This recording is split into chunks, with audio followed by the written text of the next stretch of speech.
anger's kind of a manifestation of other emotions that might go unchecked. That's been the case for me. I started using this RAIN framework in January, and I was at the time experiencing a lot of confusion, and a lot of it stemming from rejection, and that can lead to cynicism, and through that you can just start to get angry at the world. And so I think anger is just a good example for this RAIN framework, or your example where somebody's driving slow and you're angry, impatient. Or impatient could be another example. Just take impatience. You recognize that you're impatient, and then say, you know what, it's okay, I'm impatient. You know, it doesn't make me a bad person. I'm feeling this. Everybody feels these things. And so then the next thing you want to do is I, in the RAIN framework, for investigate. So then you can start to ask yourself questions about the feeling. What you want to do is try and find the real trigger underneath all of the noise that's happening. Like, what set this off? What triggered this? What is it protecting me from? What do I think I'm about to lose? What do I need right now that I'm not saying out loud? But if you're investigating, it could be that you use the HALT, which is hungry, angry, lonely, tired. If you're investigating why you're feeling the thing that you're feeling, are you hungry? That's huge. Are you angry? Are you lonely? Or are you just tired? So you start to investigate why you're feeling the feelings. And so that's I, which leads to the fourth one, N, which is non-identify. And the goal is to separate I'm having this from I am this. You are not an angry person. You're just feeling angry. Yeah.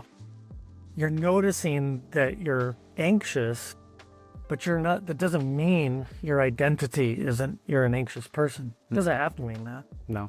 The feeling isn't controlling you. You know, we can be in control. It's a feeling, not a command. In the book, he offered a couple of metaphors that I thought were really cool. One was, you know, and these are like Buddhist metaphors, right? Like the weather, like the sky. If you're looking up outside and you see clouds passing over the sky, the clouds are not the sky.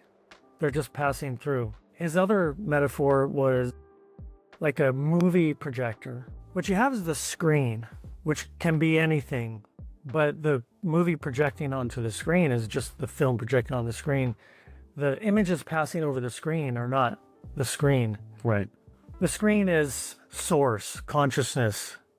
But the feelings that are passing through us in the moment are not us. Right. Whatever they are. We don't have to identify with them. You know, we can bring it back to presence, source, space, and all of that kind of stuff. And so that's non-identify.